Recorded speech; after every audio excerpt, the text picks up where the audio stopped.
Magandang araw po sa inyong lahat. Ito po niyo lingkod, Dr. John Ortiz Tiope, sa ating programang Usapang Maharlika. Ano po ba yung Usapang Maharlika? Ang Usapang Maharlika po ay isang programa na nakadedicate po sa usapin ng lupa sa ating bayan. Mga Pilipino na dapat may lupa sa ating bayan, pero ang problema ay kinamkam ng iilan sa mga mapang-aping uri at even sa mga mapagkamkam na uri sa ating lipunan. Nakakalungkot po isipin na ang ating bayan bago ito nasakop ng mga Kastila, ang mga Pilipino lang po ay simpleng namumuhay at ang lupa ay para sa Pilipino lamang. Pero habang tumagal po at lumawak ang kasaysayan, tila po yata ang ilan sa ating mga lupa, lalong-lalo na po yung mga lupa ng ating mga ninuno, ay naangkin sa ilan sa mga, sabihin nating ilustrado, at ilan sa mga oligarko sa ating bayan. Marami po sa ating mga kaibigan ngayon, mga kababayan, na kung saan ay naninirahan sa mga squatters area. Habang ang karamihan po ay napakalaki ng bahay at nagsilaki-laki at pagkayaman-yaman. Ang nakakalungkot po isipin dito, mga kaibigan, ay sa mga kaibigan natin pong squatter na nanggaling ngayon sa iba't ibang lalawigan, sila po ay pinapalayas dun sa mga kanilang lupa na kanilang kinatitirikan at marami pang umaangkin na kung sino-sinong mga may-ari. Ang case po natin ngayong araw na to ay usapin na kung saan isang neighborhood association, isang grupo ng mga squatter na pinaglaban ang kanilang mga karapatan at nanalo na sa kanilang adikain pakikibaka para mapa sa kanilang mga lupa. Pero nakakalungkot pong isipin, tila po yata bumabaliktad ang problema o bumabaliktad ng sitwasyon. Ang hustisya o justice ay nagiging justice uli na sinasabi ng ating mga ilan sa mga komentarista. Ang ating pong sinasabi ay isang case na talagang ito po ay may mga desisyon na, lalong-lalo na po sa ilang bahagi at branches ng ating hudikatura.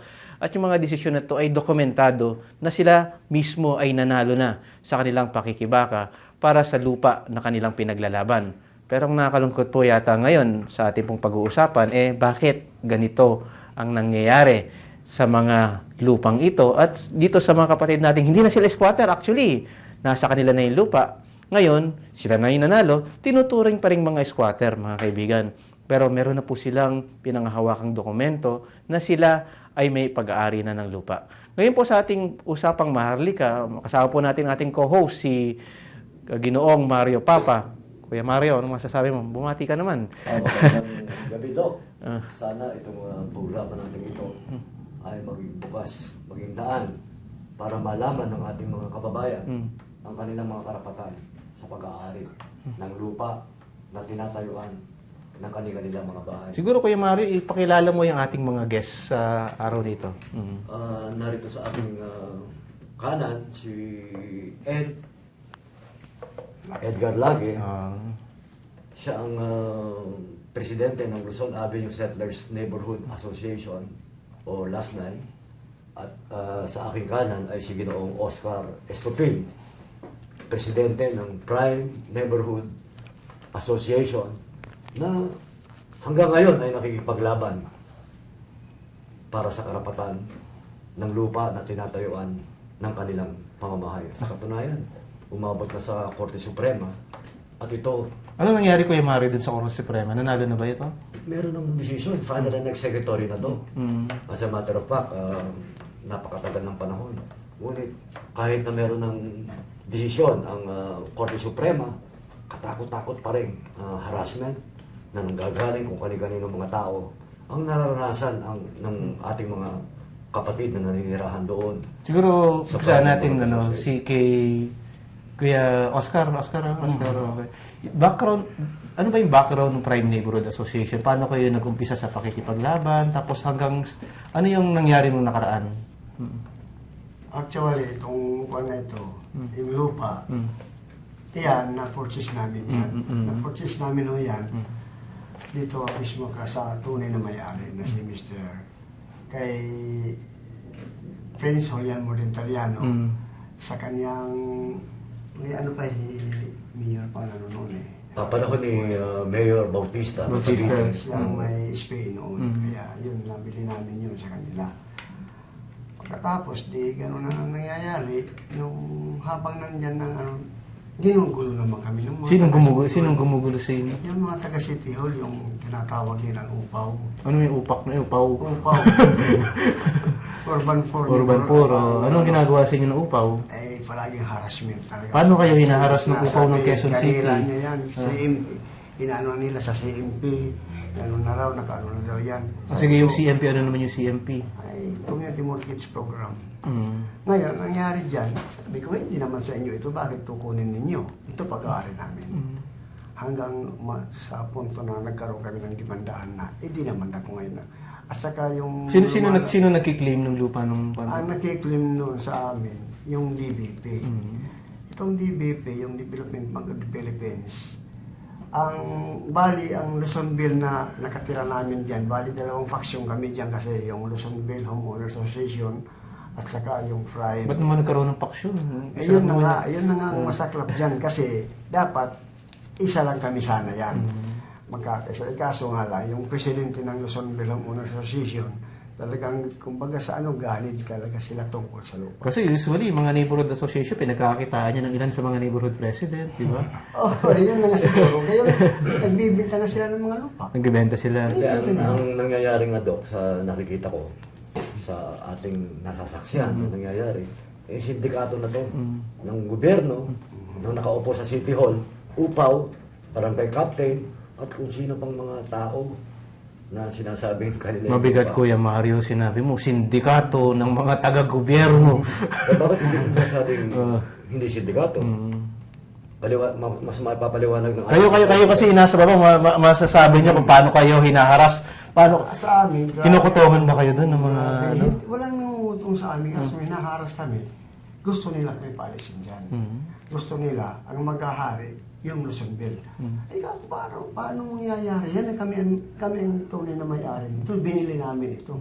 Pagkatapos, sasabihin lang nila, hindi, ito, DBP. Natalo na namin ang DBP sa kaso. Ano bang mangyayari dyan? Dapat umalis na kayo. Siguro, Oscar, paliwanag natin. Bakit hindi sila ang may-ari ng lupa? Alam mo, Dok, simple. Sa titulo, na kung sino man ang nagsasabing kanyang lupa, i-trace back natin, mga kababayan. Una-una, sa baba ng numero ng titulo, makakakita tayo ng PSD, PSU. Nakalagay doon ang numero, kung anong numero yun. Magpunta po tayo sa LRA, kumuha po tayo ng certification kung nasaan tong PSD at PSU. Pangalawa, checkin natin yung derivative title. Saan ba nanggaling tong titulo na to?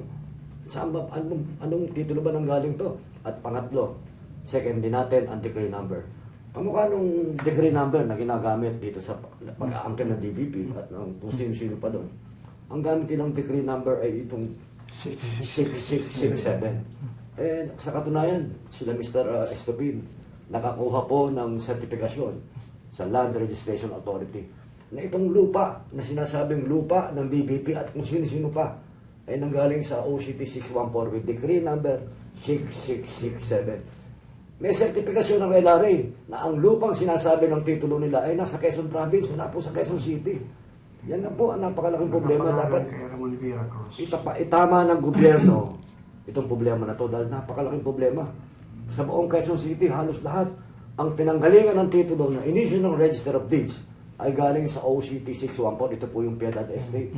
Na nanggaling naman sa OCT 4136 na matagal na rin null and void. Buong Quezon City, ito po ang ginagamit na titulo. Pati titulo ni Wilfredo Torres na umaangkin na halos ng buong Quezon City. 614 din po ang gamit na titulo. Ang decree number na gamit ay 6667 na matatagpuan sa Mauban, Quezon Province. Wala po sa Quezon City. Dapat po gawin ng Okay, Kuya Mario. Sa iyo, Edgar, ano naman itong Luzon Avenue Settlers Neighborhood? Anong pagkakaiba niya sa Prime Neighborhood?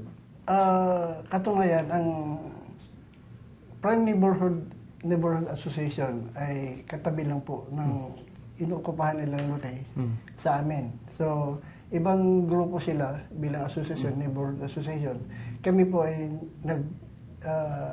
sikap na may tayo namin yung Luzon Avenue Settlers Neighborhood Association dahil sa puntong mayroong nabanggit nyo kanina, yung mayroong isang individual na ang banggit nyo ay nangangako ng lupa. Nangangako ng lupa, tapos ginagawang ang racket itong mga neighborhood association. Ang masasabi ko dito ay isang illegal claimant na naglabas po siya ng isang dokumento, titulo ng lupa na sa ayon sa aming pagsaliksik ay hindi po tugma o masasabi namin ay isang quad na dokumento. Kasi klaruhin natin yung issue. No? Ganito yung nangyari.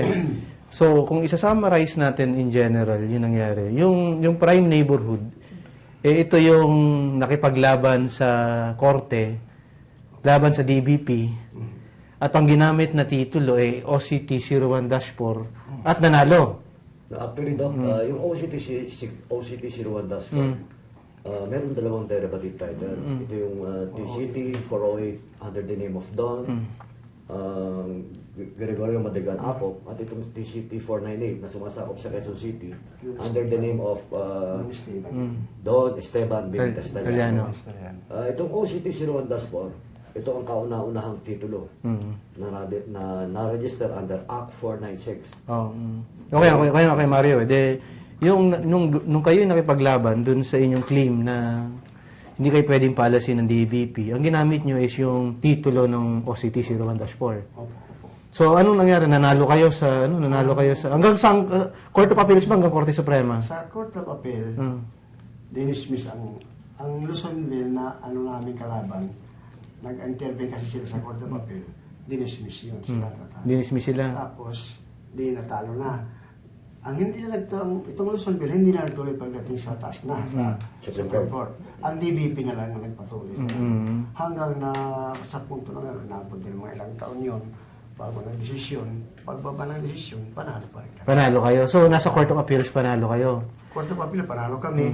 Pagdating sa Supreme Court, panalo pa rin kami. So, sa inyo na yung lupa! Tapos na Anong problema? Tapos na kaso. Yun na nga, ginagamit pa rin itong DBP. Katulad ngayon, sinasabi ng na Sige, pakita mo yung titulo. nandito na lahat itong mga desisyon na ito. Nag-order na ito, bumalik na ito sa bumalik na mismo sa pinanggalingan dito sa RTC sa Quezon City. Tapos na sa Supreme Court, ba't ka pa papunta sa RTC? Ipinapanas, simple, final executory na binabalik ang record.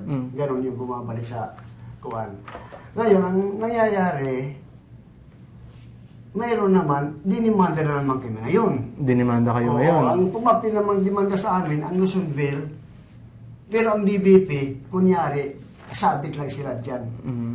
Anong mali yan na talaga nangyayari ito? Hindi na ito tama. Tapos ang desisyon, bakit ang ulit? Bakit kayo dinimanda ng Luzonville? Anong grounds naman nila? Yun na nga, kaya nga sabi ko, individual, tinira kami ng individual para maging Pero ito, okay lang yan sa amin yan. Bakit kayo tinira na individual, hindi yung buong asosasyon? Siyempre, isipin nila, wala kami kakayahan. Anong kasong pinahal sa inyo ng Luzonville? Ang kaso na sinasabi nila, recovery of possession ng damages. Paano ibig sabihin ng recovery of possession nila? Kasi, katunayan, nandyan sila lahat, nandyan kami nakatira dahil nga sa pangyayari na mayroon daw sila, sinasabi nila, mayroon silang kontrata, itong tawag itong...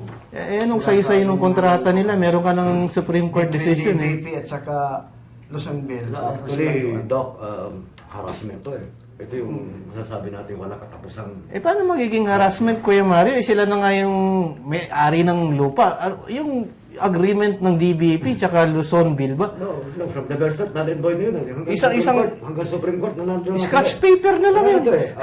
This is scratch of paper. Kaya lang ang problema to. Harassment to, grabe. Paano mo nasabi na? Recovery of possession. Paano nang recover yung possession na hindi naman kanila? Sinabi nga ng Supreme Court. Ang may karapatan prime neighborhood. Kaya nga, ganito. Ba't di na lang ipa-dismiss yung kaso nga? May proseso. May motion to dismiss. Bago to. Kami, nagre-respeto rin kami. Kaya lang ito, civil case to Ito, lalabanan namin. Ang civil case, istorbo yun Ini-istorbo ka lang Pwede lang Kaya nga, Doc, kung titignan natin ang sitwasyon ngayon, lalo na kung magka-file ka ng quieting o cancellation of title, talagang ito'y laban sa mga mahihirap nating kababayan. Bakit? Pinailan ba sila ng quieting of title? Wala pa. Ngayon, ang ibig kong sabihin, Doc, sa batas, pagka nag-file ka ng quieting or cancellation of title, 10% ng market or zonal value ng lupa ang dapat magkaroon ng ating mga mahihirap na kababayan naninirahan dito sa kamay nilaan. At ito ay ginawa ng mga legislador para proteksyonan mga nakaw na lupa na nasa kanilang mga pangalan. Kailan pa Ed lumabas yung decision nung Supreme Court?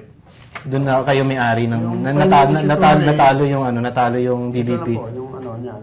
September 17, 2010. Oh, to. Become final executory na po. Very good. Nakarecord na yan sa amin. Ito yung entry of judgment, Doc, na sinasabi na final and executory na September 17, 2010. Final na pala. Bakit pa may kasong recovery? Ito, yung Alam mo, decision. Doc, Nasa archives na ito na ng Supreme Court. Karapatan ng tao yan, mag-file ka at anong klaseng demanda. Kaya may Hindi. harassment na, Doc. Parang comedy naman ang ating hustisya. Wala na, Doc. Kabawakan niya, lumabas sa dyaryo last week lang, Doc. Itong Piedad Estate, nagkaroon ng ruling ng Supreme Court na nanalo ang Republika ng Pilipinas laban sa mga manoto. Ang gamit na titulo din ng manoto, itong OCT 614. Ito yung Piedad Estate na matagal nang tinalo ng titulo ng Tala Estate dahil napakaliwanag, Doc, nung panahon pa ni Presidente Diosdado Macapagal.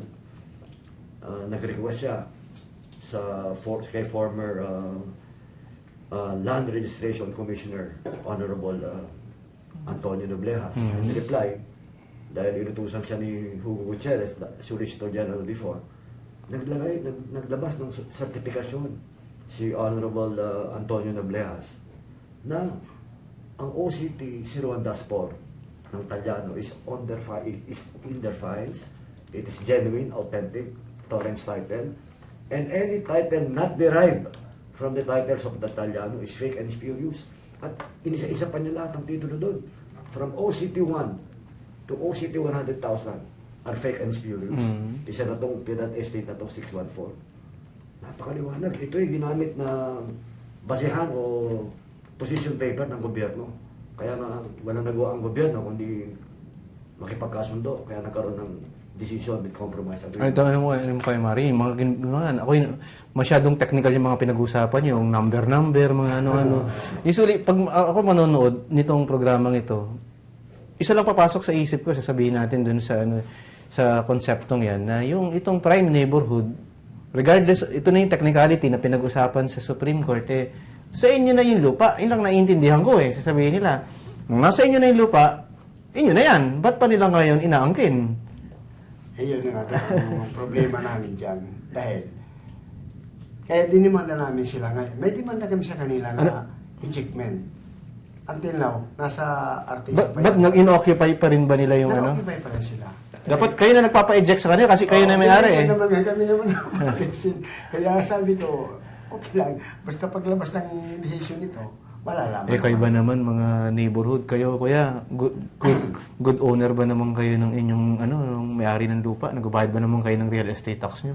Sa pagbubuhis lang po, kung naaayon naman po talaga sa batas yung pagbabayaran, wala ko kung Willing kami magbayad. Ang problema nga, Doc, Ang- doon sa kabuuan ng lupa, hindi lang naman sila nakaposisyon doon. Ang dami. Dapat lahat sila magbayad. Dapat lahat magbayad. Kasi ang proof of ownership, nagbabayad ka ng tax sa gobyerno. Isa nga yan, Doc, sa problema ng sinasabi ng tumupo na sa Tala Estate. Bakit daw hindi nagbabayad ng Tala Estate ng real property tax? Wala pong katotohanan yan. Hanggang pong 1969. Fully paid lahat ang realty taxes ng Talyano. Meron po tayong dokumento at ito yung dokumento na nanggaling sa korte. Kaya lang, dahil nga doon sa kaso, yung 3957-P, ay nahinto ang pagbabayad ng tax ng Talyano. Ayan. Yun nga yung case nyo, no? Sabi mo, sa inyo na. Tapos, anong ginagawa nyo? Ejectment? Tapos, anong ginagawa ng buong neighborhood association para labanan? Yan ang ginano namin dahil nung dinimanda nga namin sila ng ejectment, ngayon, mayroon ng for resolution na may dumating sa amin na for resolution na pag bumabang decision na yan na talagang panalo kami, talagang mapipilitan talaga namin. Pero kailangan nyo ng pera dyan. Oo, kailangan talaga. Yan ang ginano namin. Pero medyo may kinausap din ako na pwede mag-finance. Baka sakali pag nakakuha niyo yun, ayan, mapipilitan sila talaga umalis dyan. Yung magpipinance naman rin, ano naman ang gusto nilang kunin sa inyo? Kapalit. Wala, hindi pa namin yan. Nag-uusap pa Siyempre, lang hindi kami naman mabibigay ng pera yun. Oo, hindi gano'n nga mangyayari. Talagang depende na sa usapan na namin. Okay, siguro maputol ko muna kayo. Alam niyo po mga kaibigan, napakaganda ng ating talakayan at ang usapin ng prime neighborhood tsaka yung usapin ng lupa, matagal na po itong usapin sa ating bayan eh. Problema ng squatter, problema ng kung saan ang mga tao ay nagnanais ng kapirasong lupa at kapirasong papel na masasabing titulo na sila ang may-ari ng lupang ito. Siguro, pupunta tayo sa ating susunod na bahagi ng ating programa. Break po muna tayo mga kaibigan. Ang nararanasan po ng ating mga kababayan dito sa Prime Neighborhood tsaka dito sa Luzon area na Neighborhood Association ay talagang napakalungkot pagkat nanalo na nga sa Korte Suprema ang kanilang pinaglalaban ng kanilang lupa ay mapasa kanila. Pero ngayon tila yata nababaligtad sila pa ang nakakasuhan at sila pa ngayon ang katakot-takot na may patong na kaso dito sa ilan sa mga dating nag-aangkin at ngayon muling nag-aangkin sa kanilang lupa. Masasabi natin kanilang lupa na kasi meron ng final and executory na desisyon na pinakikita niya ni Ed na papel.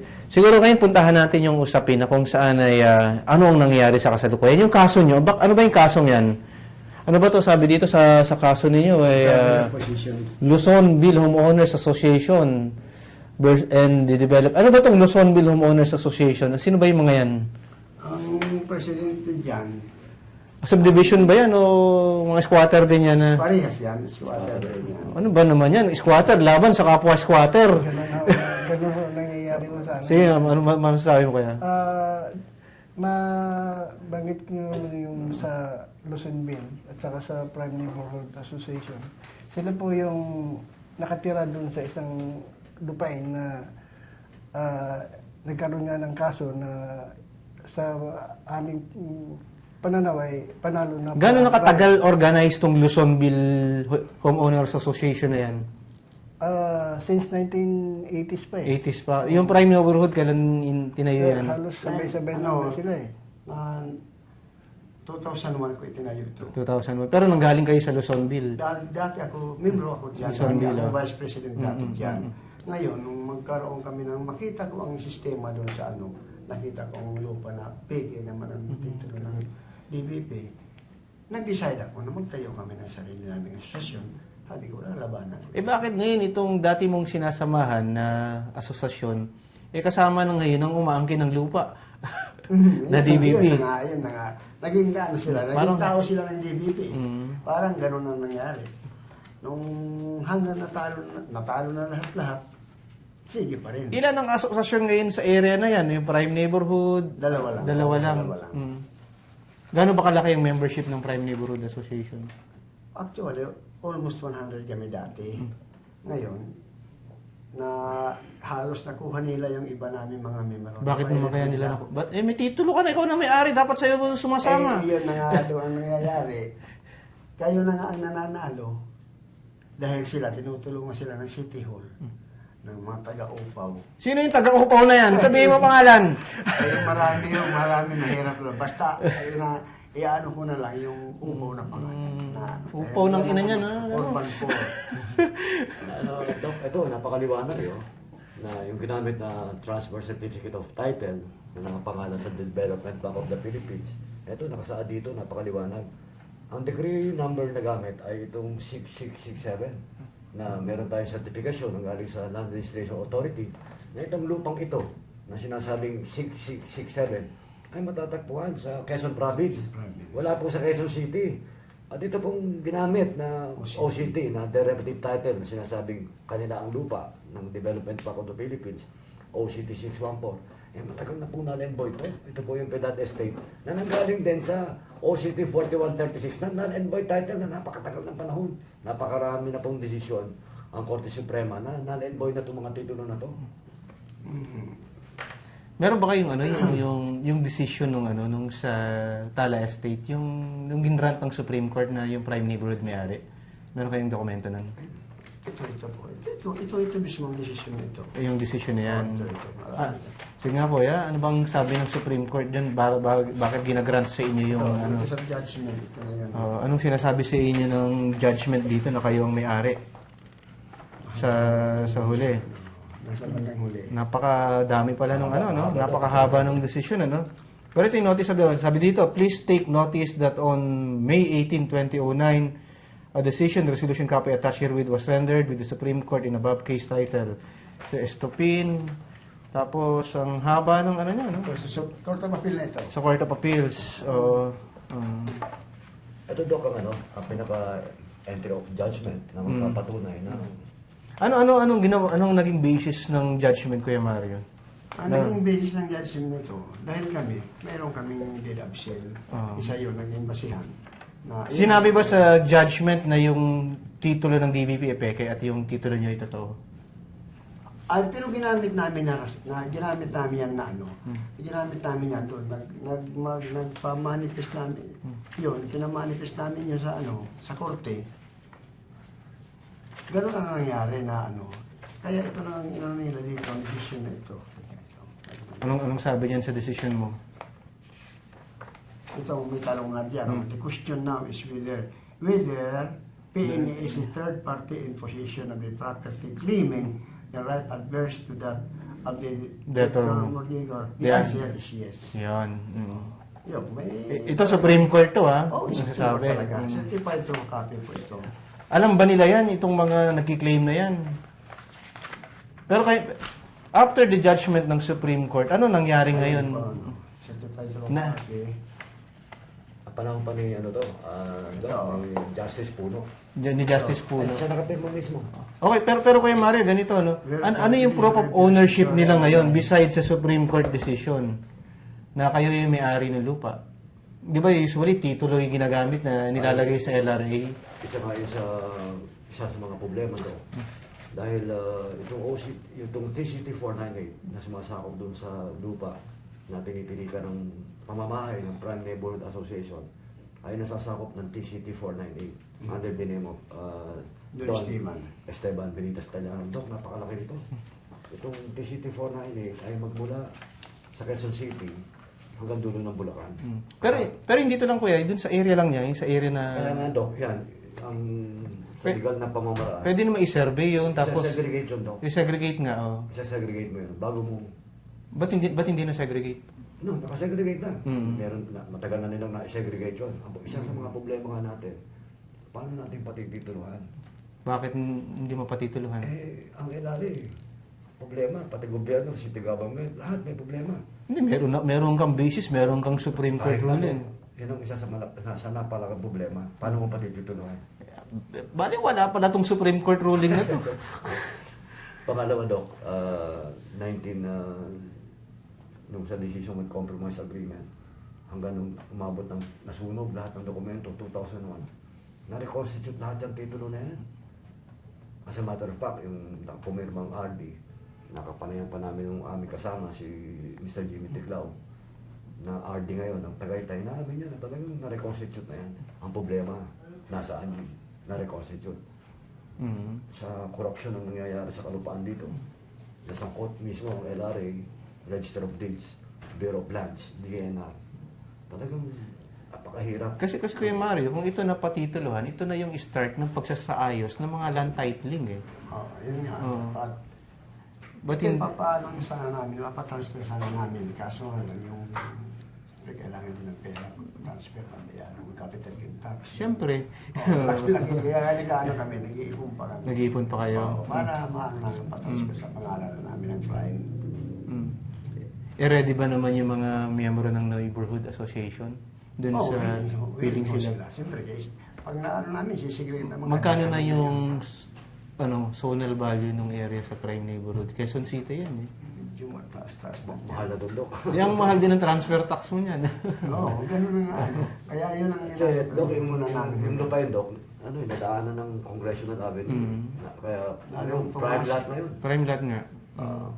Ngayon, yung problema naman nila Kaed, ganun din ang problema, may umaangkin naman na ibang grupo. Yung sa inyo ba, na kay Ed, anong nangyari ba sa inyo yung wala pang decision? Kayo pala ngayon na nagpa-file ng kaso? Nag-file po kami ng kaso laban sa isang illegal claimant. Na ganun Sino naman yung illegal claimant na yan? Sino yung illegal claimant?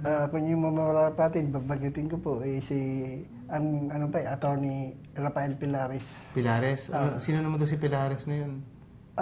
Isa siyang claimant na yung lupain niya ay parang in-endorse niya dun sa local government para maisagawa nila yung sinasabi nilang community mortgage program. Ano ginagamit yung title? Mayroon siyang titulo na sa aming pagsaliksik nga ay isang Spurious din. spurious na Hindi, title. No? actually, ang katotohanan, Dok, Na- yung gamitin ng titulo, halos kamukha Ayun din din. ng titulo Yun na din ginamit yun ng Development Bank of the Philippines ng derivative title, itong OCT 614. 614. Ibig sabihin, Kuya Mario, pag ganyan yung nangyayari ngayon sa ating lipunan, maraming claimant na magamit ng mga dubious title tsaka spurious title sa iba't ibang panig ng... Lahat, buong Pilipinas. Ang problema to, Dok, hindi lang sa Pulyat. Buong Pilipinas ang problema Pilipinas to. talaga. Na talagang kaawa-awa ang ating mahihirap na kababayan na walang alam kung paano nila ipagtatanggol ang kanilang karapatan. Buong Pilipinas ang problema na to, Dok.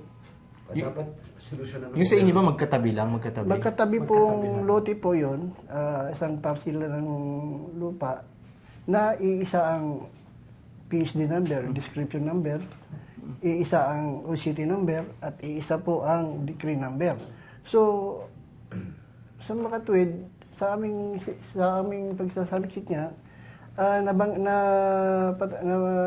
pag-alaman namin na yung ginagamit na PSD number na 20434 ay hindi po sa Quezon City na matatagpuan kundi sa Muntinlupa. Sa Muntinlupa? Oo.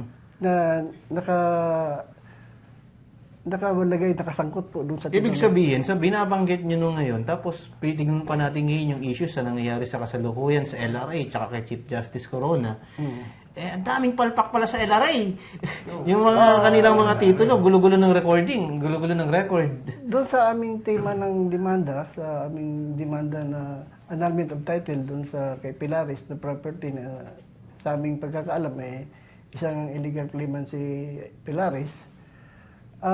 Naisama po namin sa demanda yung registry of deeds kung saan nanggagaling po yung mga sinasabi nilang dokumento na masabi namin isang spurious na dokumento. So, doon sa aming demanda, hindi lang po si Pilares ang may demanda doon, kundi kasama na ang registry of deeds. Kasama sa demanda. Peke, lahat peke eh. Kaya mga kababayan, dapat itong naging eksperyensya ng ating mga kaibigan dito, dapat mamulat ang kaisipan ng ating mga kababayan, lalo na ang ating mahihirap na kababayan taga-lungsod, na malaman kung paano, anong katotohanan na itong nagpapademolish sila ang tunay na may-ari. Napakadali i-trace. Tingnan mo ang titulo, tingnan mo yung PSD number, magpunta ka sa LRA, alam mo, kumuha ka ng certification, malalaman mo kung nasaan yung lupa nila. Pangalawa, yung derivative title. Alam mo sa ano pinanggalingan ng derivative title. Pangatlo, yung decree number. At hindi sila pwede magsinungaling. Ang nakakalungkot dito, Kuya Mario, marami sa ating mga kababayan, may mga kanya-kanya ng titulo. Ibig sabihin, sa kasalukuyan, parang nakakatakot bumili ng mga lote kasi hindi mo malalaman kung ano yung totoong titulo sa peking titulo. Dok, sa katotohanan lang, pati nga titulo ng gobyerno. Peke. Bakit yung sabi peke? Naglaban-laban sila dun sa Trinoma. Ang kalaban ng Republic of the Philippines, itong pamilya ng Francisco, parehong peke titulo nila, pati gobyerno. Natalo gobyerno. Kaya, ano mo, Dok, dapat gawa ng paraan ito itama. NHA file. Dahil, Nagiging tama naman basta may pera ka eh. hindi. Alam mo, Dok, sa aking halaman, may mga lupa. Nakita, walang pinanggalingan, wala presidential proclamation. Ang laking pera doon. Hindi lang, pati mga tao sa gobyerno, ito yung pinakamalaking source of corruption, lupa. Ang grabe na, Dok, kung talagang ito'y mapupunta sa kabang-bayan ng ating bayan, ng ating inang bayan, hindi dapat naghihirap ang ating bayan to. Ito'y dapat itama. So yung mga titles, lahat ng mga yan, karamihan ngayon, Kuya Mario, maging sa lahat ng mga nagkiklaim, karamihan yan, spurious claim na. Tapos, ang problema ay gumagamit ngayon ng mga kaguluhan pagdating sa panlilito sa tao. Ibig sabihin, pag sa usapin ng lupa, nagiging yatang sindikato at nagiging racket. Ganun na. Alam mo, Dok, alam ni dating Presidente Marcos yan. Dahil si dating Presidente Marcos, at si dating Presidente Diosdado Macapagal ay dating mga abogado ng Tala Estate. Sa katunayan, noong 1949, nung yung Vatican Gold na sinasabi, nung binalik sa ating bayan, when the Central Bank of the Philippines was established in 1949, si Marcos ang abogado ng Tala Estate. Kaya nung panahon niya, nung martial law, kung tatandaan natin, February yata yun, 1976, naglabas siya ng presidential decree na inaabuli sa lahat ang Spanish titles. Dahil alam ni Marcos because he was one of the lawyers ng Tala Estate. Ito, kuya, sa kaso nyo ngayon, kailan pa na-file yung kaso? Bago lang ba to sa inyo? Yung ginawang kaso sa inyo, sa individual? Yung, ito, Yung recovery possession. Kailan to? bago lang ito, nung March 13, March 13, kapag March 13. Ano siya? Civil case? Criminal case? civil case. Civil case, recovery of possession.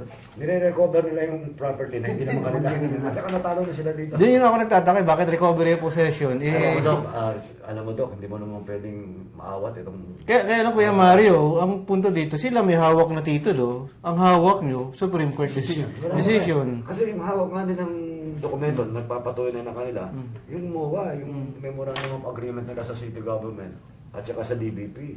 Yung buta ng academic, wala ito Sino sa city government ang pumirma ngayon ng Memorandum of Agreement na yan? Silang, between DBP at saka city government. Sino-sinong representative ng city government ang pumirma dyan? Si Congressman Bill Monte na ngayon.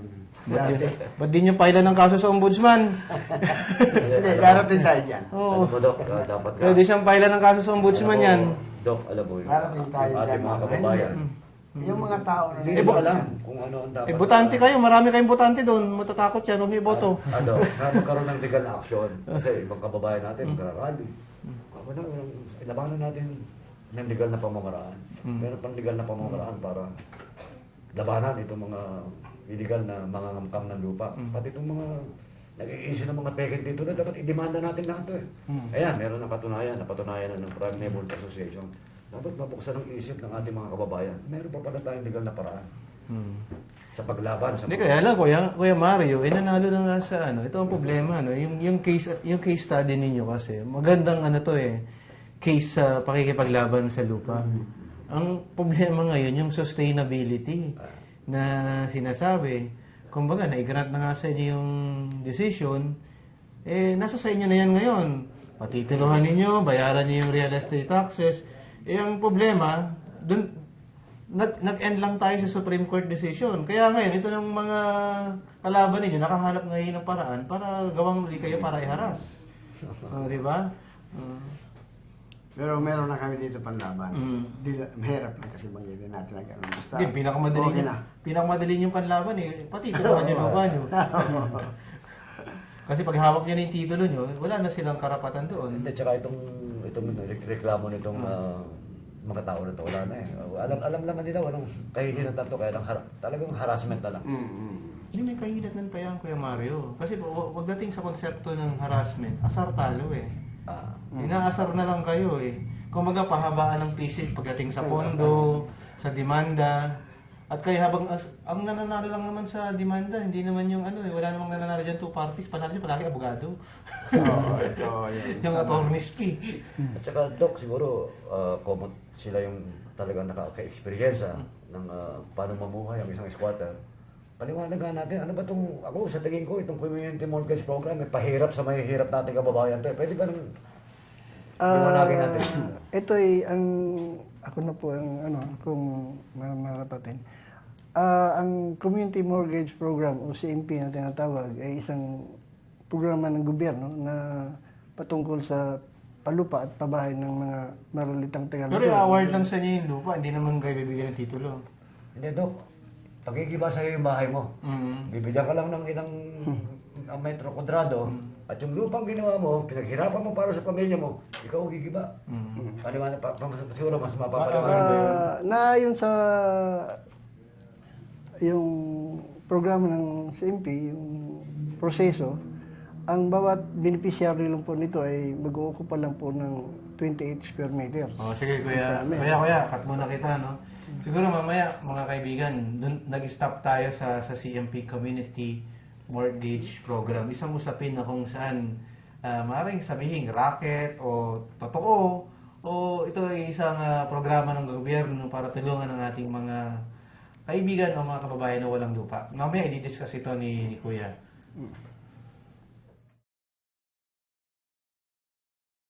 Okay mga kaibigan, kanina napag-usapan na natin yung usapin ng kaso sa Supreme Court na nalo na yung grupo ng Prime Neighborhood using the OCT-01 dashboard.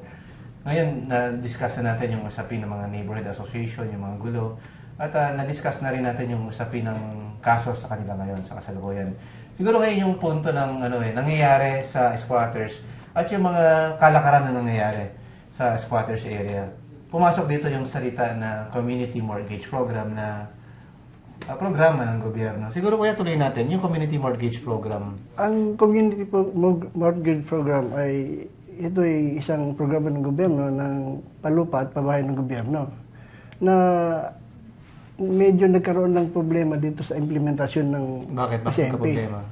Dahil dun sa puntong itong mayroong component po ang CMP na siya yung originator na yung nasa local government, may-ari ng lupa at yung sino yung beneficiaryo na siya yung nakatirik ng sa mga kabahayan dun sa lupain na patungkol dun sa kung ano yung lupa na ginagagawing CMP. Ngayon, ang nasa local government ay siya yung nagkaroon ng problema dahil hindi ho tukoy ang malinaw yung mga dokumento ng lupa na siya yung ginagawang CMP. Ano di malinaw dun? Dahil tulad na lang sa amin, sa aming lugar, itong nagpakilala na illegal claimant ay siya yung nag-endorso ng CMP. ng lupa niya sa originator na tinatawag sa upaw na sinasabi ni Oscar na Ba, okay yan. sa kanya yung lupa, no? So, ang gagawin lang naman ng taga local government doon, dapat suriin kung tama yung mga titulo ng lupa. Subalit, yun na nga, gagawin nila sa MP yung isang lugar na hindi naman tama yung mga Ang titulo ng mangyayari lupa. doon, parang bibilin nyo doon sa claimant yung lupa through the CMP. Oo. Ikaso, spurious niya yung titulo, hindi tugma. Tsaka Dok, ano nangyayari? Yung pera na sinasabing dapat gamitin sa development ng bahay ng mga kababayan natin mahihirap. Kahit isang pera, wala naman napapunta sa mga tao. Wala. At ano ba, yung ginagawa nilang CMP, Dok, may mga bahay na nakatayo. Isipin mo, pinaghirapan ng mga tao for so many years. Dugo, pawis, para sa kanilang Ang end product ng CMP, pag nabayaran nyo lahat yan, bibigyan kayo ng individual title, yung ba sabi? Wala silang guarantee. Palagay na natin, Dok, na Wala silang may titulo. guarantee.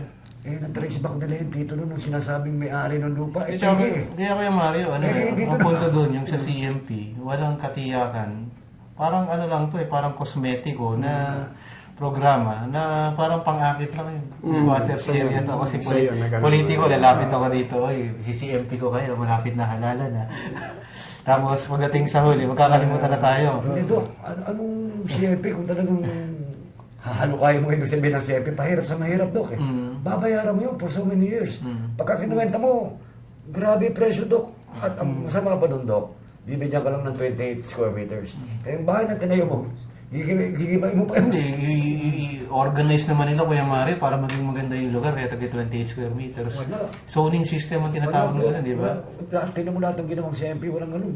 Wala bang Ano ganun? maganda nangyari? Hindi ganun ang Hindi ba ganun? hindi ganun. Hindi siya ang- on-site development.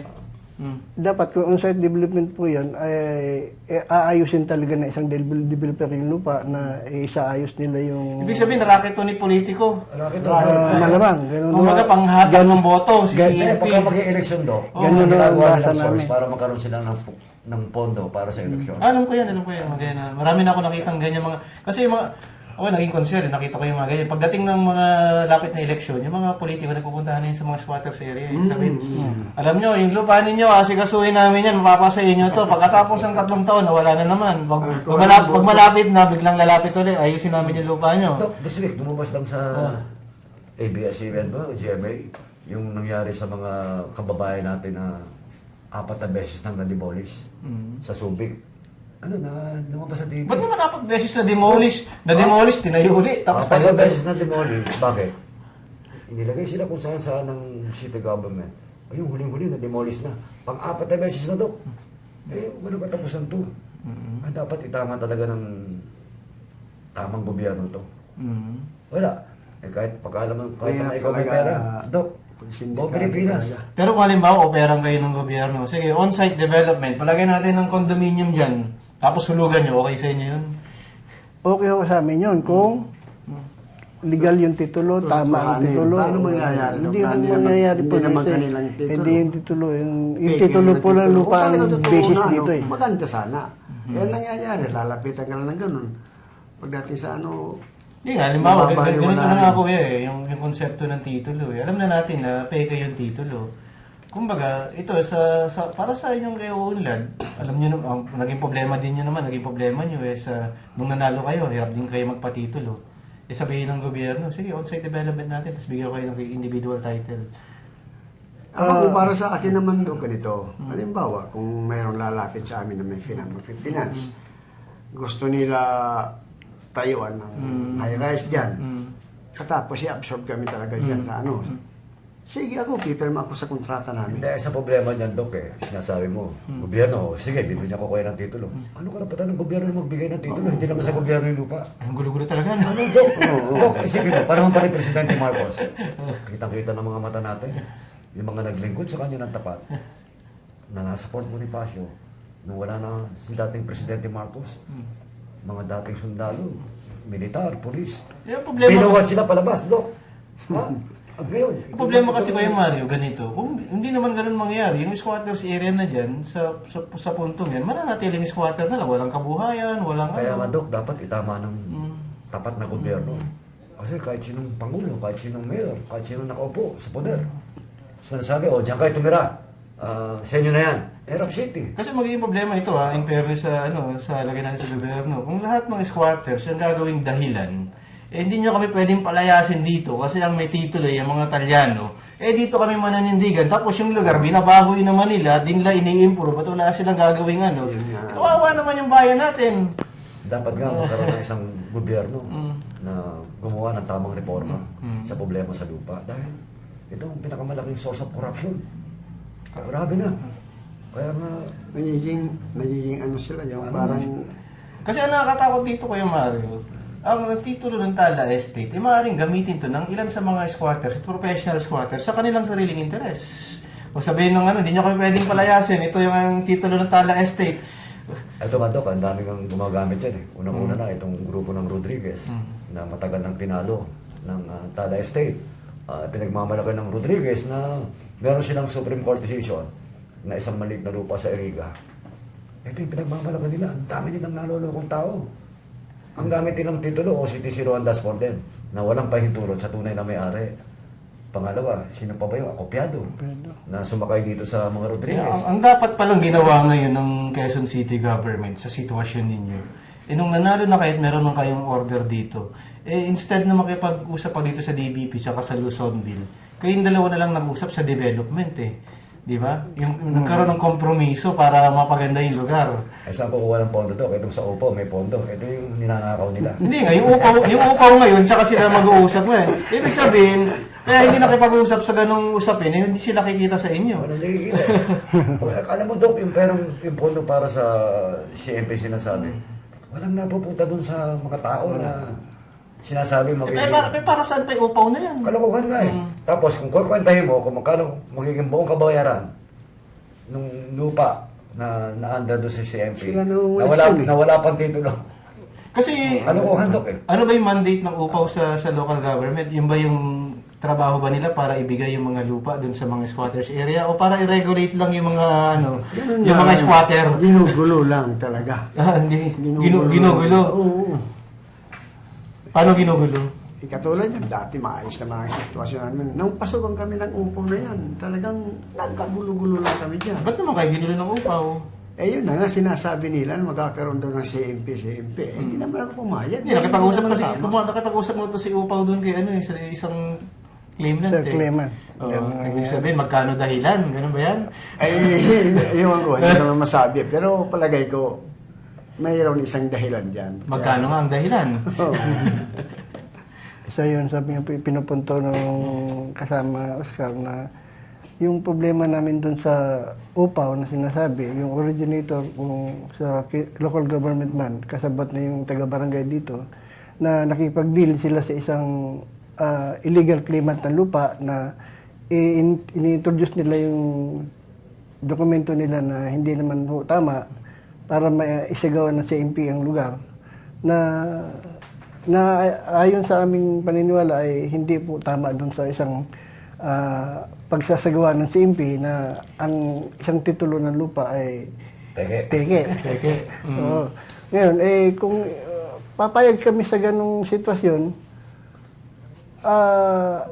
talo po kami doon dahil doon sa puntong na isagawa ng CMP yung lugar, tapos dumating na sa punto na i-claim ng tunay na may-ari yung lupa, walang katapusan squatter ang aabutin dito. Kasi ang mangyayari dito sa issue natin ito, walang katapusan ito Squatter pa rin yan doon kahit sabihin nila. May nakiklaim ng lupa, Talyano, gobyerno, at ito pa man. Kumaga sa puntong yan, wala, puro court battle tayo. Alam mo, Dok, dapat matagal na resolve yan Kasi 1972 pa lang, nagkaroon ng decision with compromise agreement. Ang gobyerno, pati itong mga natalo na claimants dahil napatunayan ng korte na yung mga titulo na piniresenta nila na sila ang may-ari, napatunayan ng korte na lahat ay peke. Hindi kaya nga, Kuya Mari, maganda naman napatunayan yun na nga na peke through the Prime Neighborhood Association Kung isa na to sa magandang halimbawa para mabawi at maisaayos yung mga titulo Di ba? On the part naman ng Prime Neighborhood, sa kanila naman dapat isinaayos din nila yung pagtititulo. Ito nga problema do, kahit na matagal ng final and executory, katunayan, 3 beses na naging final and executory. February 1972, tapos 1976 nagkaroon ng clarificatory order. Tapos Dok, sinunod nila ang dokumento. 2001 na reconstitute, naging final and executory ulit. Tapos na sana yung problema paano nga natin isasakatuparan? Halos lahat ng nakaupo sa gobyerno. O nakaupo at dating nakaupo. Pero Kuya Mario, may pag-asa Nakita ko yung pag-asa sa Prime Neighborhood Association. Kumbaga na ipanalo. Ibig sabihin, katulad ng neighborhood ninyo, kayang ilaban yan based sa president ng Prime Neighborhood Association. Tama ka Dok. Ang isang problema nga ng Tala Estate, ang dami nagdidimanda ang peke sa peke. Hindi naman kaya ng Tala Estate na mag-intervene sa lahat ng kasong to. Napakalaking pera nito Dok. Kaya dapat itong ating mga kababayan, malaman nila ang katotohanan para magkaroon din sila ng pagkakataong ipaglaban ng kanilang karapatan sa legal na. Pero sa isang aspeto, kahit walang pera yung grupo ng Prime Neighborhood, nanalo sa isang maliit na lugar. Malaking pera yun. Malaking pera ba? Malaking pera lang ginagasto na. Tulong-tulong sila lahat. Hindi na Tulong-tulong meron ba? pera Dok. Malaki-laki na. Ang laking pera na. Nakayamanan na ng pangaramihan mahirap. Ibig sabihin, kinayang labanan. Kinayang Sama-sama. Kaya Masama. gusto kong malaman ng ating mga mahihirap na kababayan, lalo na ang kababayan nating mga mahihirap na naninirahan dito sa Maynila. Meron pa pala tayong pagkakataon na ipaglabang ng legal ang ating Pero pagbabayad. dapat kasi, nung lumabas tong desisyon, na ipatituluhan na talaga. Yun ang pinakalaban mo sa gobyerno Siguro dun din kayo nagkamali minsan. Ano Dok, may titulo naman May titulo naman. Itong lupa na sinasakop ng Prime Neighborhood Association, may titulo to Dok. Ito yung TCT 498 under the name of Don Gregorio. Don Esteban Benitez. Pero si Kuya May titulo, may titulo to. Pero Kuya Mario kasi, sa usapin ngayon ng titulo, pagdating sa gobyerno, kailangan i-update mo yung titulo mo based dun sa decision, di ba? Yun nga Dok, yun ang isa sa napakalaking problema. Dahil nga kahit na mismong si Commissioner Antonio Doblejas, the highest authority in land registration, sinasabi niya, ang totoong titulo lang dito, true Torrens title, itong titulo ng Talyano. Any title, not derived from it, are fake and spurious. Kaya lang yung titulo ng Talyano, hindi ko pwedeng isangla sa bangko. Pero yung titulo na hawak ng iba, pwede isangla sa bangko. Yung nga Dok, talagang napakalaking problema. Pati nga yung mga na-donate na. Kasi nakikita ko doon na maaaring solusyon. Sa tulad sa nangyari sa inyo, is ma-update yan. Nanalo na yun na napatunayan na totoo ang titulo ng Talyano at nanalo na kayo. Yung mga individual titles na pagsasaayos, di ba? Masaayos na. Dapat Dok, ang problema nga, kamukha nung nangyayari sa Quezon City na halos lahat ang ini-issue ng Register of Deeds. Nanggaling sa peking titulo, ito yung 614, Piedad Estate. Lahat Dok, na ini-issue ng gobyerno hanggang ngayon ay galing sa OCT 614 na matagal na null and void. Kaya naglalaban-laban sa korte, yung kay Willie Torres, at saka yung mga subdivision owners. Sa peking titulo, naglalaban-laban sa korte. Walang katapusan, Dok. Walang katapusan na Kaya sabi nga, laban. Commissioner Diaz ba yun? Yung LRA. inaano lang niya, yung sindikato talaga dyan sa loob. May talaga sindikato. Totoo naman yan eh. Yung iba, Iba naman po, yung iba, may kakilala ko siya, empleyado lang ng LRA, may nakita mga bakanting lote, pinatitulohan nila. Dok, isa pang problema, hindi lang dito sa Luzon, buong Pilipinas to. Lalo yung ating mga farmers. Kabag-kabag naman. Ilang taon nang nagtatanim. Kung wala mga farmers, wala tayong makakain. Biglang may darating na isang kumpanya. Wala namang dalang titulo. Biglang lalabas sila nagbabayad ng tax declaration, palalayasin na yung mga farmers natin. Kawawa naman. Dapat pala kung sagot Grabe, yan, grabe, ano? Dok, grabe. Kung konsepto ng sistemang politika ang dapat mangyari, kunin na lang muli ng gobyerno yung mga titulo, no? No, Dok, dapat isa katuparan yung kung ano yung sinad ng batas. Dahil matagal ng kaso to, bago pa lang dumating yung mga Espanyol dito, pinaglaban na ng ating mga ninuno. Ngayon, minawalang hiya ng mga taong namumuno. Yung problema nga, Kuya Mario, kumbaga, ito na yung realidad eh. Kumbaga, yung kalaban natin sa realidad, ito na yung nangyayari. Kailangan mabigat na pader mga ang totoong hinaharap mo realidad, ngayon. Dok. Ang totoong realidad, Dok. Bakit dineclare ni Marcos ang martial law? Dahil sa ginto at lupa. He's also implicated. Kaya alam ko yung Ano ginawa niya? Unang-unang presidential decree niya. Emancipation, lupa, pamigay sa mga farmers. Hindi naman sa farmers napunta, sa mga cronies niya. Ayun nga, yun ang realidad na sinasabi ko sa iyo. Di ba? Yun ang Hindi realidad. naman sa mga niya. farmers. Ano nangyari ngayon dun sa mga Malacanang na empleyado na pinatira ni Marcos doon sa malapit sa Caloocan, San Jose del Monte, malapit na. Ayun, naangkin ng mga Araneta, ang dami nang namamatay.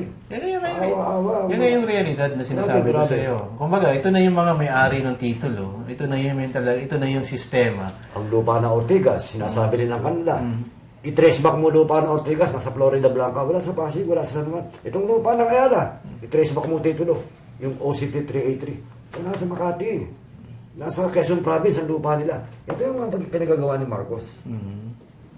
Kaya lang yung sabi ko sa mga Kuya Mario, ito na yung realidad. Ito yung nakalagay dun sa mga ano. Tapos ito, laban sa titulo, laban sa Kaya nga, titulo. Dok, maganda itong programa natin. Sana magbigay ng daan sa ating mga maralitang kababayan Tagalungsod na malaman ng katotohanan. Meron pa pala tayong pamamaraan legal para labanan itong mga... Yun nga, yung concept, Illegal yung na nangyari sa prime neighborhood, isa yan sa mga halimbawa na pwede pa nilang ipaglaban.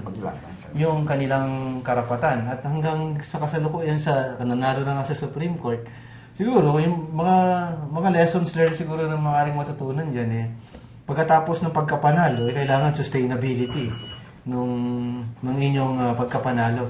Siguro, nasa last segment na tayo ng ating programa. Siguro, hingan ko kayong dalawa, Kuya, ng inyong mga mensahe sa ating mga tagapanood. Yan yung camera. Ang akin lang kung halimbawa para sa mga nanonood. Sana magkaisa tayo para sa pares kabubuti ng lahat. Isa pa para dito sa atin, itong katulad itong pinaglaban ko. Ito, pinaglaban namin talaga ito. Katotohanan ito. Kung hindi galing kay Mr. Caliano, wala kami. Talo kami talaga. Ayan, ginamit namin papel na galing kay Mr. Caliano, kaya yun, may awan Diyos talagang binigay sa amin ng Panginoon na gano'n din. Nanalo kami.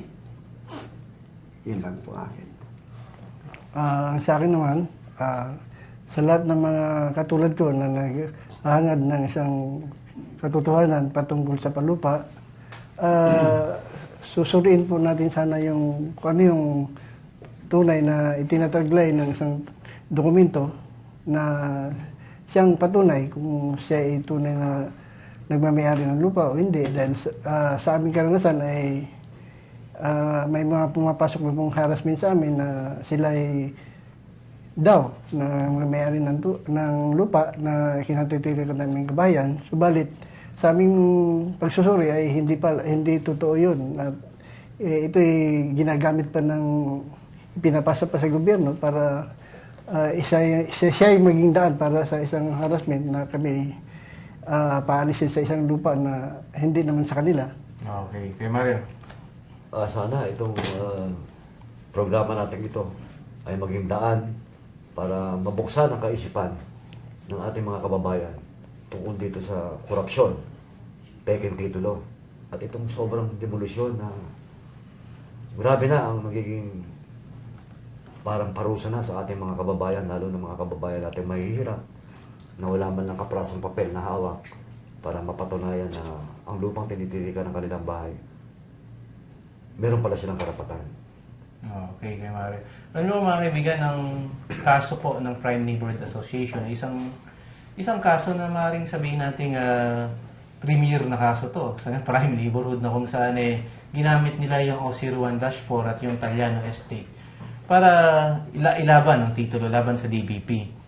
Kung ang mga tulad nila ng mga illegal settlers, wag na nating sabihing informal settlers or squatters na tinatawag, napatunayan hindi sila squatters sa kanilang sariling bayan at naipaglaban ang kanilang karapatan hanggang sa Korte Suprema, maaring ang iba sa ating mga kaibigan, mga kababayan, maaring magawa rin po ito. Ang problema lang po, minsan sa usapin ng hustisya, sa usapin ng pakikipaglaban sa iyong karapatan, tila yata akmang pera ang kailangan. Napakamahal yata ng hustisya sa kasalukuyan. Napakabigat po na labanan sa kasalukuyan ng ganitong usapin pagkat para mag-file ng kaso, pera at sa lahat. Ang karamihan po sa mga informal settlers natin at lalong na rin dito sa Prime Neighborhood Association na dati informal settlers, ngayon sila ng mga landowners base dun sa kanilang mga pagkapanalo sa Supreme Court, hanggang ngayon hindi pa rin nabibigyan ng titulo. Bakit po? Problema sa kahirapan, problema sa pera, at ang role po sana ng gobyerno ay tulungan ng ating mga kababayan at hindi gamitin ang ating mga kapatid na squatter para lamang sa politika. Mga programa tulad ng mga sinasabi niyo community mortgage program, maging tapat po tayo sa ating mga kababayan, mga ating mga kaibigan. Pagkat nakikita po natin sa usapin po ng pagbabago sa ating bayan, makikita po natin pagtutulungan ng bawat Pilipino. Kaya nga po, sa ating programang Usapang Maharlika, ating pong laging tatalakayin kung kayo may problema sa lupa, pag-usapan sa Usapang Maharlika. Dr. John Ortiz Tiope po, magandang araw sa inyo lahat.